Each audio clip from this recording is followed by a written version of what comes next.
more about limerence, what I spoke to you yesterday. I said to you yesterday that people get obsessed with somebody or some money. They get obsessed with something in the world that is exciting to them. Oh, if I have that job, I'll be very happy. Oh, if I have that man, I'll be very happy. Oh, if I have that business, I'll be very happy. But we're talking about generating from within prosperity, giving in a way that you're happy to give, that doesn't cost you your current levels of joy and joyfulness to the people who receive, and you doing that, it adds to your life. We're talking about not just being with a man or a woman, but being with a man and woman who adds to your life. Not just doing a job, but doing a job that adds to your life. Not just because you can be with a man or a woman, or you can have a job or own a business, but it can take away from you. It can take away from your security, your enjoyment, your joyfulness, your joy, your joyfulness, your enjoyment. Some people are too high maintenance. They want too much of your attention. They don't want you to talk to God and be connected with God. They just want you and your attention all the time. They're very demanding. Sometimes it can be that way.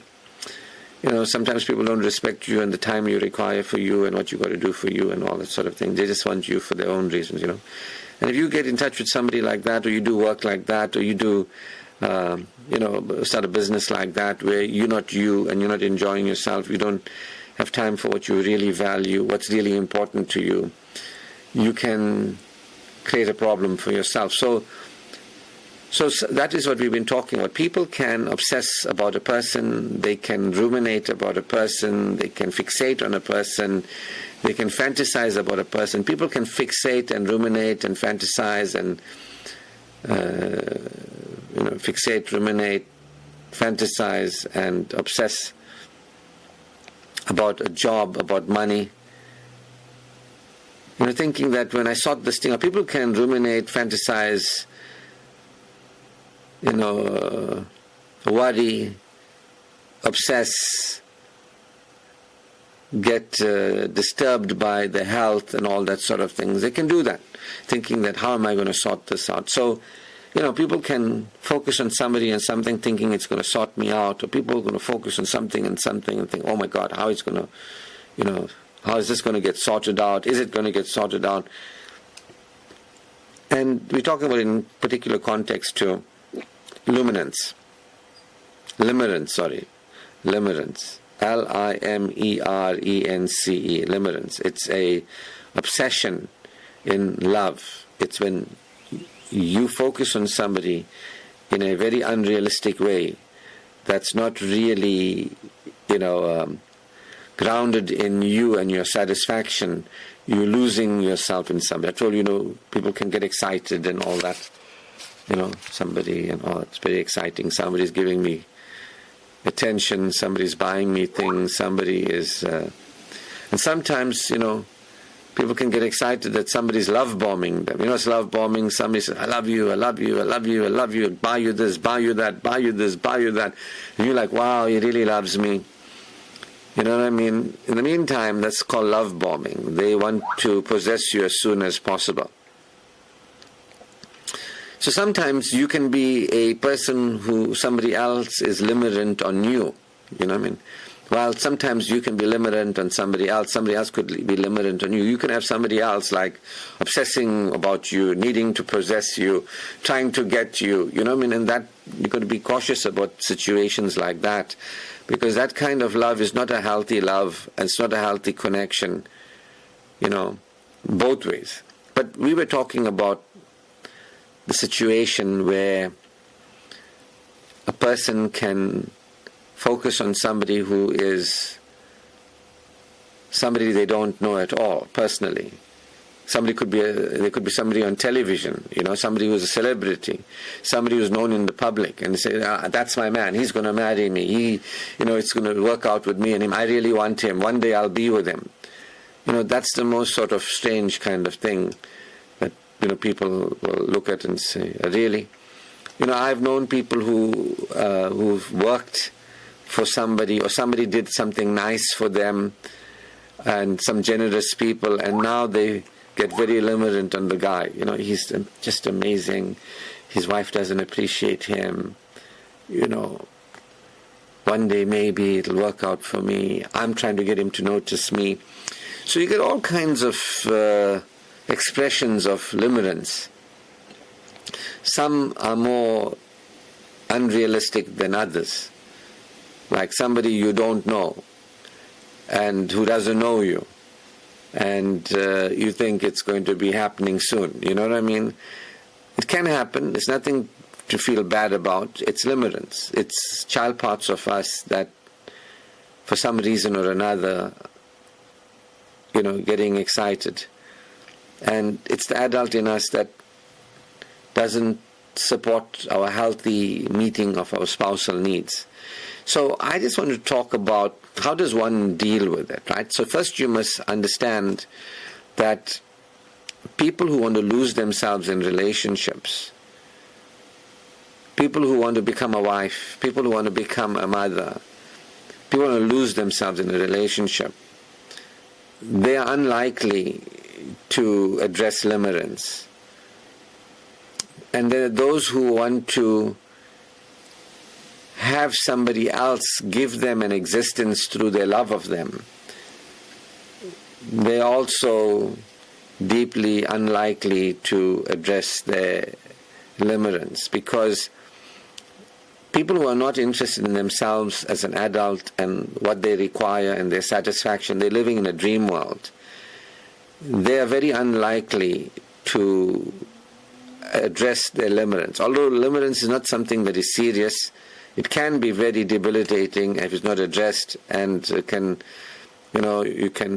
years of your life can go by, it can embarrass you, other people can laugh at you and all that, but it can be sorted out. But it's unlikely that a person who's not interested in themselves will sort it out. Only a person who's interested in their security, their selffulness, they'll address their limerence. If you are interested in your relationship with God and God is sufficient for you, and if you are interested in you and you valuing you and you having a relationship with you, the good news is limerence can be very easily dealt with, very, very easily dealt with. I'm going to share with you some ways in which you can address limerence. That obsessive focus on somebody, thinking that, they're the guy for you. And so sometimes it might be reasonable, it might be a friend, somebody might, you might think it's possible. It's not crazy, it's possible. Sometimes it might be with somebody, in the friend zone, like I said, they put you in the friend zone, but you want more. And then sometimes it might be with people that you have been in a relationship with and it ended, and you want to go back. It's like focusing on somebody else, not really focusing on yourself and what's best for you. Just focusing on somebody else, thinking that they're going to fix it. If you have them, if they have you, if you're together, it's the best thing ever. It's very naive, fantasy-based thinking. It's unrealistic. And that's the thing about limerence. So those who are in a class like this, if you're listening to this recording and you have some degree of limerence, it can be very easily dealt with. How?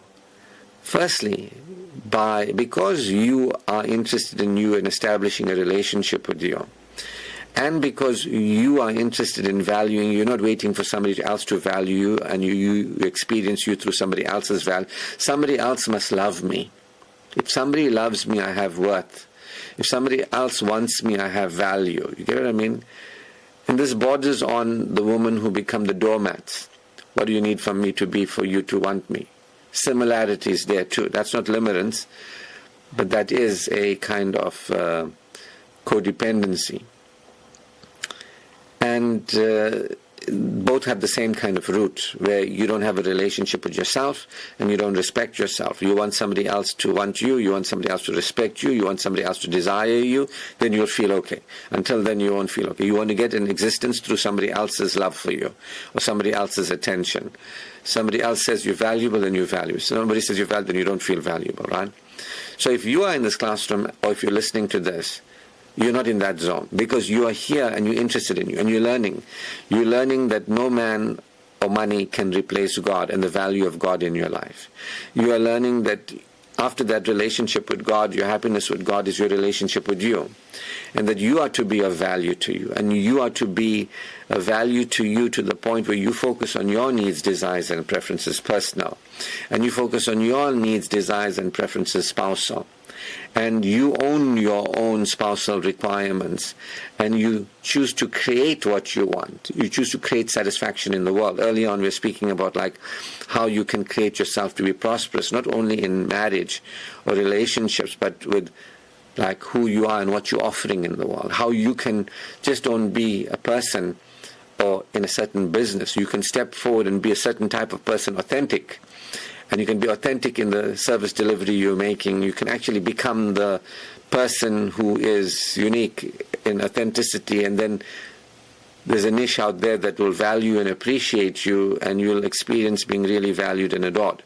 So in the same way, if you're a person who is caring for you and valuing you, and you really be you, then in your authenticity you can draw to you people who will value your authenticity, and they'll adore your authenticity.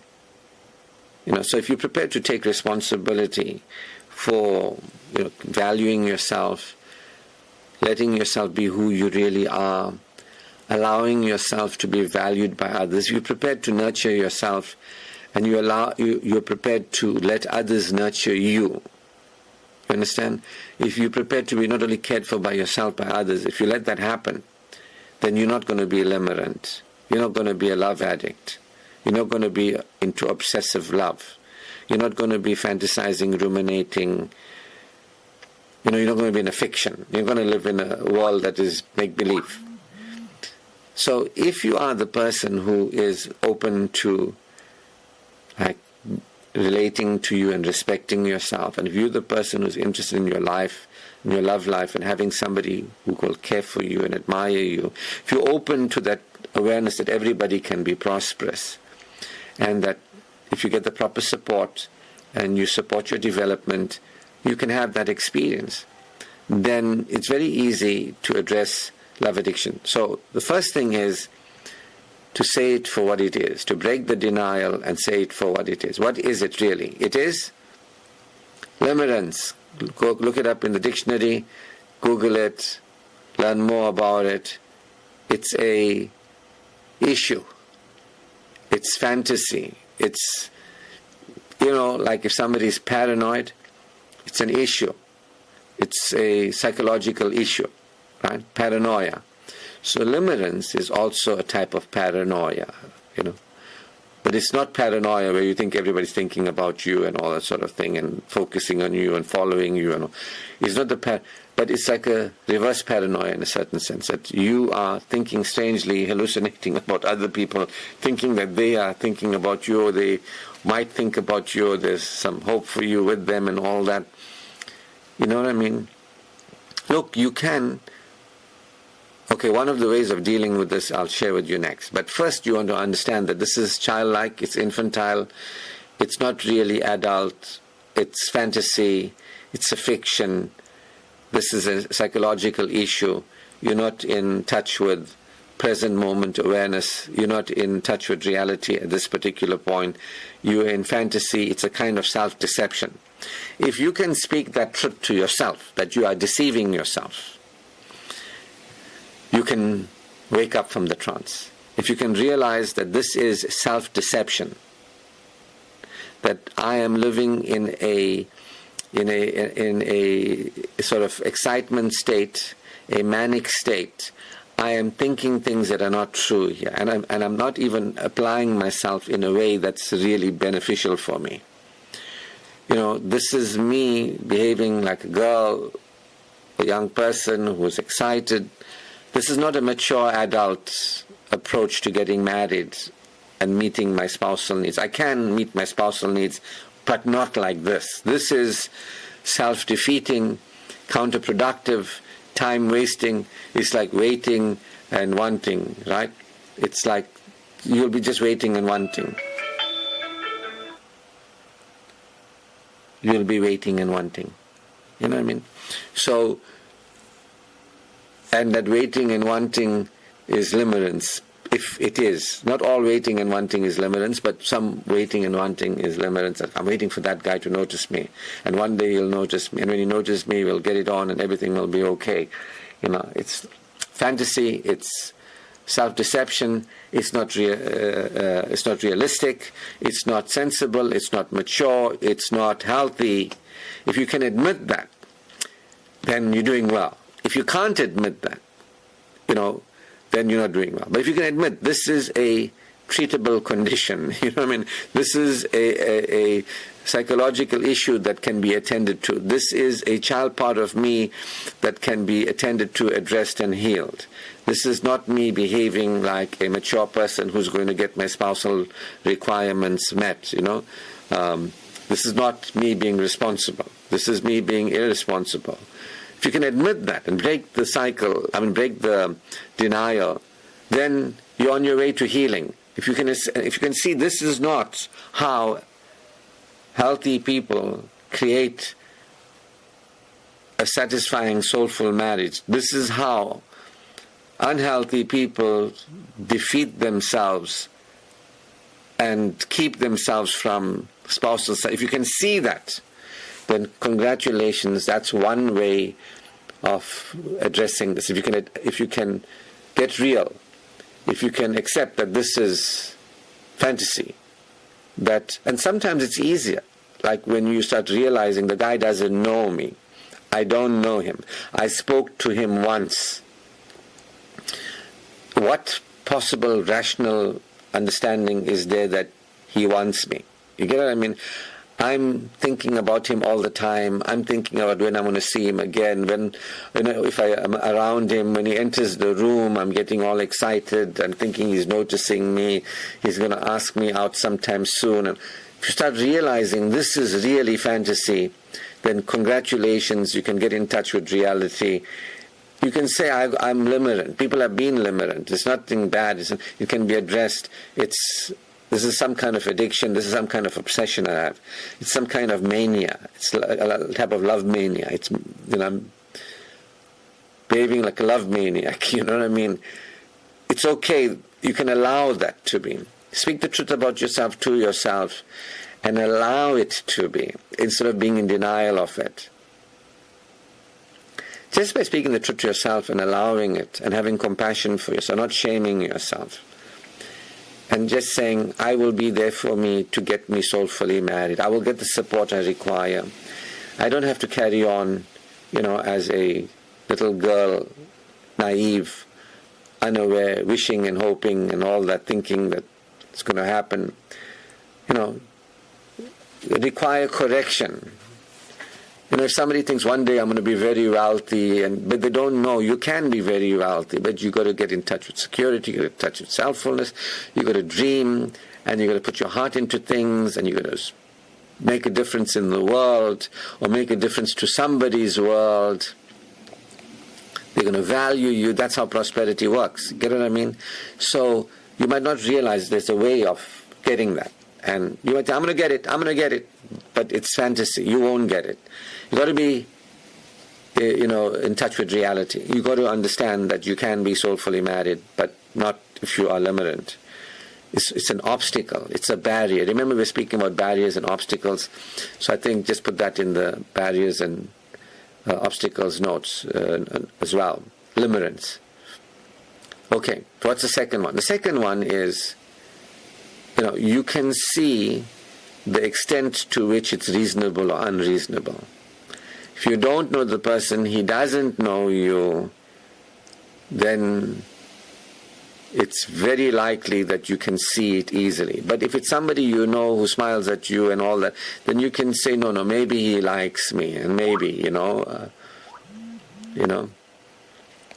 In those particular cases, what you can do is you can ask the guy, would you go on a date with me? Would you fancy getting together spend some time together, getting to know each other? You can ask the guy. Because Somebody might say he's always smiling at me and all that. So you can carry on thinking he's all. So ask him, would you like to go out with me on a date? Would you like to have a meal together? Would you like to get to know me? Would you like to be my friend? Would you like to spend more time with me? You know, and if he doesn't have an interest in you, he'll tell you, I'm busy, he'll put you off in some way, you know. Or he'll tell you, no, I'm unavailable, I'm married. Sometimes that doesn't put people off too, you know what I mean? I'm married. In extreme love addiction, it doesn't matter that the other person is married. Somebody might say, but I can be his second wife, you know, if you are from, or his third wife, if he's already got two. I can be his fourth one. Sometimes if the guy's got 4 wives, doesn't matter. I'll still want him, you know. So you can always ask, would you like to be with me and spend time with me? Would you like to get to know me? I'd like to get to know you. And the person will tell you flat out no. Then you know. Then you don't keep on. You're in touch with reality, you know. So a lot of times people won't do this because they know it's unrealistic. But sometimes, who knows, maybe you like the guy and he likes you and you're behaving in a limerent way, but maybe you can have him and he wants you, so one way to do is ask him. You know, because sometimes people have this kind of idea that he looked at me, he likes my scarf, he likes the color green. Whenever I wear green, he looks at me and he smiles, you know. You can go deep into paranoia, hallucination. Depends how deep it is. So somebody might say, no, Ashraf, I don't think I'm that deep. This is just me not being, you know, an adult in the situation. So you can also like ask people around you. You can ask your friends and say, you know, I'm interested in so-and-so. Somebody if you're close to, what do you think? What do you think? Now, if you can speak to somebody who you have a fixation on and say, I'd like to go out with you, or if you can say to somebody else that, you know, I like that guy, what do you think? It means you're not hiding in secrecy. But if you feel like, I can't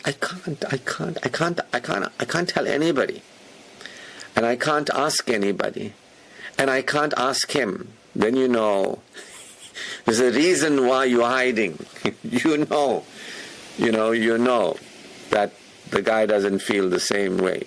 But if you can speak the truth to yourself that I am exhibiting characteristics of limerence, love addiction, so let me go and find out. Let me say to people, I'm interested in that guy. What do you think? My friends will shake their head and say, you are mad. You're mad. You know, or you say, let me go and ask him, and he'll look at you and say, I'm very flattered and all that, but thank you. No, I'm not interested. It's not you, it's me. You know, something like that. So, you know, it's very easy to sort of admit it for what it is, to realize it's costing you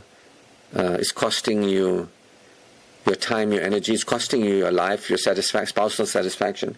And you can then decide to address it. Go and speak to the guy. Ask him, are you interested in me? Would you like to go out with me? Would you like to get to know me? I'd like to get to know you. You know, tell your friends that you like the guy, you're interested. If you find it, if you're feeling hard to go and tell him that you'd like to get to know him, or you might want to know if he's interested in you, you know, or you're afraid to tell your friends, that means you're hiding. Secrecy is the sign. You don't want anybody to know, because you know how unrealistic it is. The whole key here is, are you in touch with reality? Are you in touch with reality? So sometimes it doesn't mean that if the guy doesn't want you, there's something wrong with you. You understand? It doesn't mean that you are inferior if somebody doesn't want you. The whole thing is to be realistic. Realistic means, am I suitable to somebody? Are they suitable to me? do I delight them for who I am, or could I delight them for who I am? Can they delight me for who I am? Remember, for who can they delight me? Remember, I said yesterday, you see somebody, you don't know them, you know a few things about them, but now you got this whole dream, fantasy with them, and you're living happily ever after. You're projecting. The key here is that you got this dream, and you think you know the person, and you think the person is going to fulfill your dream. You just have this dream. It's an unreasonable expectation you're going to be happy with this man. But you don't know him well enough to know if you're going to be happy with him. You're hoping and wishing he's going to love you like your father never did. You know what I mean? He's going to meet your needs. Whatever you want, he's going to give you. You understand? It's very unreasonable. No man is going to be your father. Sometimes our own fathers won't be our fathers. You know what I mean? So you don't need a father. You have God. God, everybody's creator. And you have you as an adult to be there for you, to get the support you require. There are people like me in the world who can support you. You can get that support. But you don't look to a man to fix you, change you, heal you, educate you. You don't become dependent, you know what I mean? And so when you say, there's a dream that I have, but I don't know him well enough to know whether he's going to fulfill that dream. This is me being unreasonable.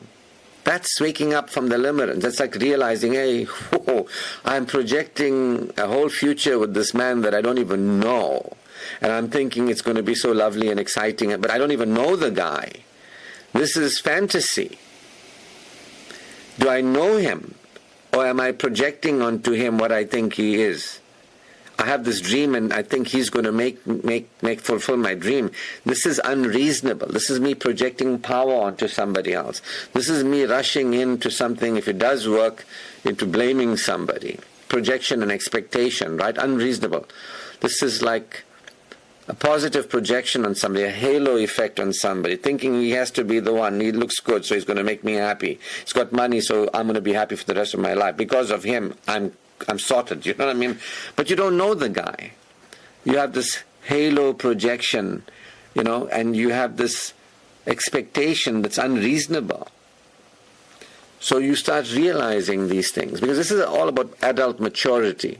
You can know who you are, you can know what you want, you can energize what you want, you can choose the people who support what you want. You can create your prosperity in money, in business, in love, in life. You can do that if you want to. And so you want to look at, is there a fit between him and me? Sometimes you can see the guy is living his life, he's got a family, he's got children, he's got no place for you. And is that what you really want? Some people will think he'll leave them for me. That's in extreme cases, right? Fantasy. Moving on to self-delusion. There's one thing to deceive yourself. It's quite another to delude yourself, right? Self-delusion. It's going to leave everybody for me.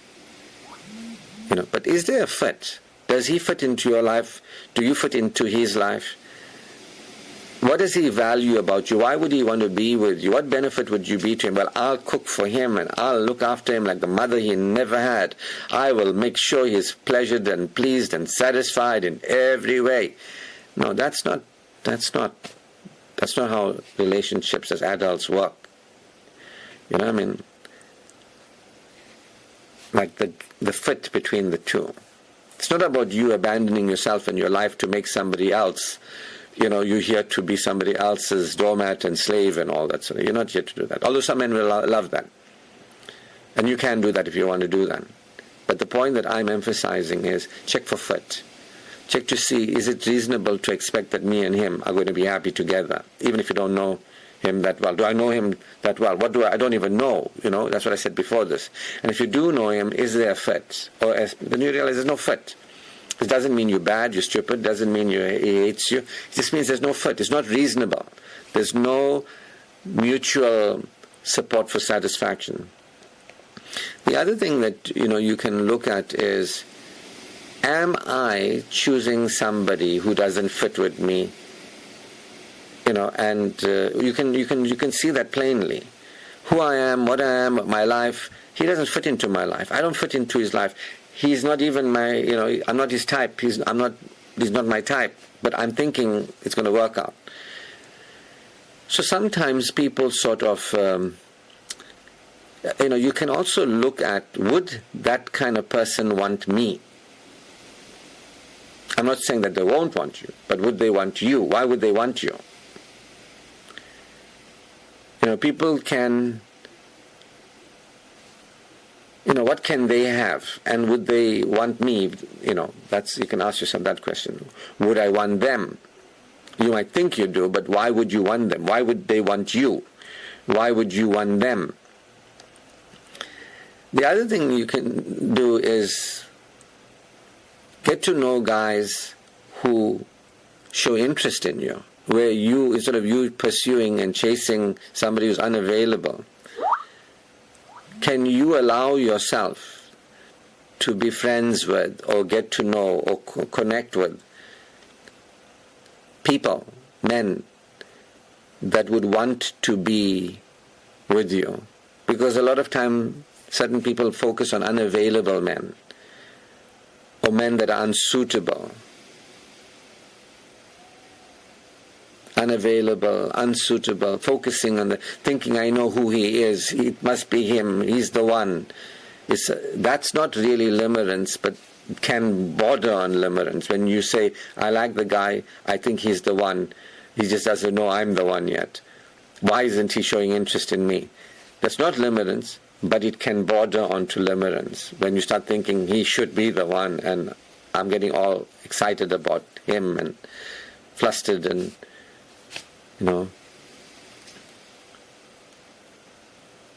projecting, so you can choose to be with people who you would fit with, who would fit with you. Can you, choose to get to know people based on your values and all that sort of thing? Again, friendship, or just to get to know people. You can join a dating service that is comfortable for you to be part of, where people just get to know. Dating doesn't mean that now we're together, we must sleep together. No, dating just means I'm just looking to see if there's somebody out there that can suit me and I might suit them. Get to know people.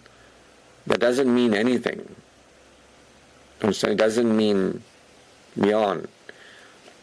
So you can, because people who choose unavailable people, they don't usually allow themselves to be with people who want them,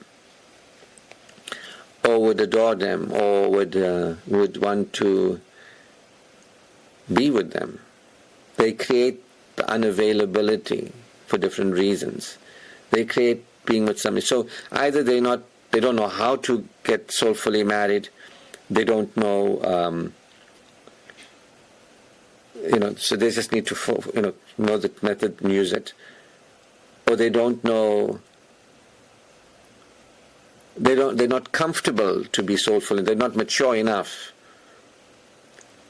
So, if you can begin to date or get to know guys who are interested in you as friends, it shows that you can let somebody come into your life.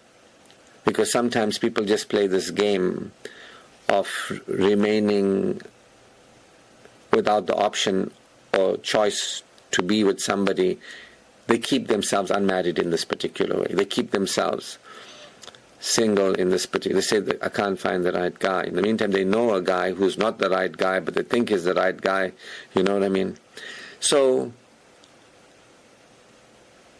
you can begin to start looking at who would suit me, who I would suit. This is coming back to the teaching, the Track Soulful Love teaching. So I just thought that yesterday I gave us a lot of theory about what it's about and that. And I wanted to just add today this segment on what you can do if you have it. And if you're in the classroom or if you're listening to this, it's nothing to worry about. It's just underdevelopment. We all have underdevelopment.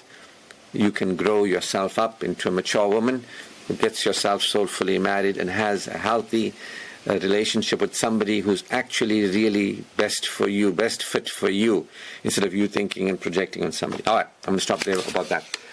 Cool. What's the difference between limerence and love, which is love addiction, or unhealthy fascination or fixation on somebody, with sex addiction in relationships, sexual obsession with somebody? So the difference here is that, firstly, in sex addiction, there is a craving for sex, and there might be a projecting, or if you're not with the person, you might be just looking at the person and thinking about sex with them all the time and fantasizing sex with them, which, is something in relationships which is very important. There's nothing wrong with fantasizing about sex with somebody or anything. There's nothing right about it either. It's just that when it becomes unhealthy and it stops you from being realistic, so being realistic is what it's about, that you can be in a relationship and have your sexual needs met and satisfied the way you want them, in a way that's healthy in a relationship. So when a person is fixated on somebody else and focused on sex with them, and that they're controlled by that, they're thinking that this guy is good looking, I want to be with him for sexual affection, whatever it is, they're controlled by that he looks, physically strong, or, whatever it is, he's the guy, and fixate on him. It's like a woman saying he's rich, I want him, for the money, I want him for the sex. It's not really an asset that he is to you, but what he has and can do for you. So this can be a type of limerence where somebody says, but he's got money, and it influences your decision to be with somebody. You focused on the money. It's not about the person now, right? This is now what they have and what they can do for you. With his money, I'll be set for the rest of my life. He's a very strong man, probably a good sexual partner, macho, whatever it is. So this is also a type of not focusing on the man, but focusing on what the man has or what the man can do for you. That's before relationships, and it can control you. You can be controlled by your attachment to what they can do for you. You have this dream, and he's the ticket. You want something so badly, and he's the ticket to it. So that element of it is there, the dream and the projection. And in this case, there might not be a projection. It might be, the guy is strong, or the guy is, a sex machine, or the guy is rich. There's no projection, that's a fact. But there's an attachment to the dream. And he's not really suiting and serving you in a healthy relationship. So there's a focus on a dream, but you're dismissing the person. Although you're not projecting onto the person, you can see something else that they have, and you think, I want that. I want that. But you don't know you can want that and want the person too. So the case that you're talking about, where a man can be violent and aggressive and all that, so people can end up in those relationships, focusing it and controlled by it. They can enter those relationships, and there's money to spend, and there's pleasant, pleasurable sexual experiences, and then they realize the man is not the asset, is what he has, and what he can do is an asset, but not him. And so then what happens is there is this traumatizing relationship. I've also been in a relationship like that, where there's a harming because of the person's personality. There's blame, shame, whatever it is, there's violence, there's unlovingness, there's this distance in the relationship. And then there comes that soothing, let me take you on a holiday, let me buy you a new car. And you're like, oh, that's so sweet of you, so nice, I've got a new car. There's nothing wrong with being happy about being a new car, but the thing is, it's that where that limerence is on that person, and what they're not, but you're thinking they are. This is on what the person has and what the person can do for you. It's an obsession around, I need what they have, I need what they can do for me. So the person, when they are being unloving to you, or unloving to themselves, where they violate trust or whatever it is that they do, and they create a situation, that is a problem, then what happens is the repair maneuver is not the fixing of where the problem is in that relationship, where they were being unloving to themselves, unloving to you, where they broke the trust. The repair becomes, let's have sex, let's buy you jewelry. And you're like, wow, you really mean it, you bought me a nice whatever. And wow, that was such a satisfying, enjoyable sexual experience. So there's no real repair in the relationship. That's like how so there's this push-pull, push-pull, push-pull, push-pull, that addiction to what they have or what they can do for you is there, and it might be sex addiction, and the relationship is destructive, but you're getting something out of it. Until one day you respect yourself, until one day you break the cycle, until one day you realize what's going on here, this is not good for me. This is sweet poison. That's what I said. This is very sweet poison. Shaful, you break the denial. Get what I mean? And then I broke the denial. Like, what do I really want? Don't I want to be respected? Don't I want to have peace? Don't I want a healthy relationship? So people who are in limerence, they don't really want a healthy relationship, where they're fantasizing about a person. And then that kind of addiction, like love addiction, a person in addiction, that kind of thing. Or this kind of addiction we're talking about here is what the person can do for me. Sex, money, rock and roll, whatever it is, what they can do for me. They're not interested in the person not really supporting them, they're not really interested in the satisfaction. So anybody who's in these situations one day wakes up and says, you know what, I'm a human being, I'm an adult, I have needs, desires and preferences, and I want to have them met, and I'm not playing games with myself or anybody anymore. Anybody who wakes up to that level of self-respect and the opportunity in life to live satisfied lives, they wake up. The pattern is over.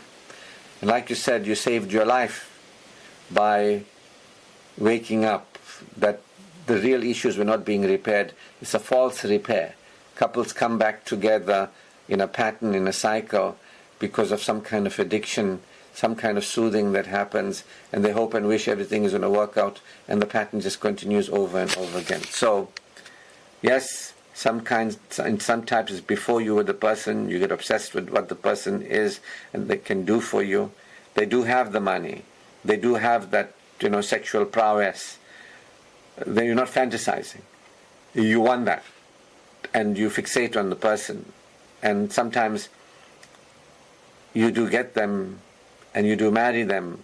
And then as I said, the issues kick in and the relationship suffers, unmet needs, desires and preferences, wounding of different kinds, spousal suffering and pain of some kind. But that's not addressed.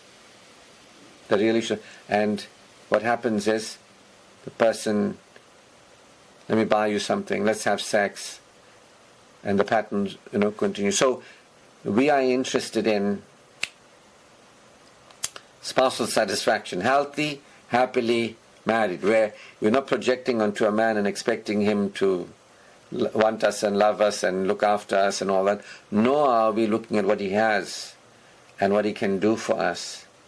We're looking at us and what we want and who is the man that is going to serve us and support us. That's the difference. This is what breaks the cycle. This is how, millions of women are going to move forward in life with Attract Soulful Love, with this kind of insight and awareness, where most women are living this and they don't have the words and understanding of what's going on. We end up in a bad situation. Next thing we're back together and it's bad again, and back together and bad again, back together.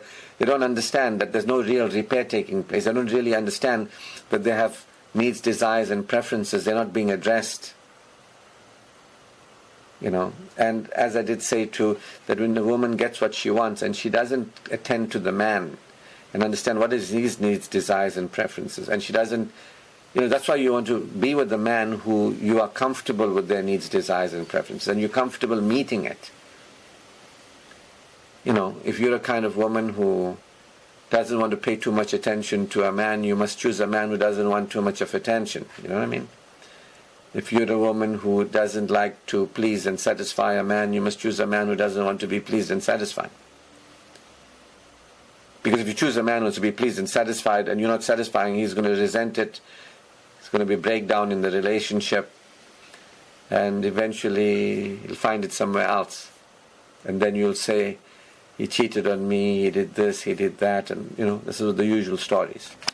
So can you see we're supporting awareness, expansion of awareness, not living as unconscious children, just moving through unaware of our needs, desires, preferences, our spousal needs, desires and preferences, how we are approaching marriage, what kind of ways we can approach marriage. We're waking up and going for adult living in this world to our death. And whether you're 18 or you're 88, teaching is for you. You know what I mean? Cool.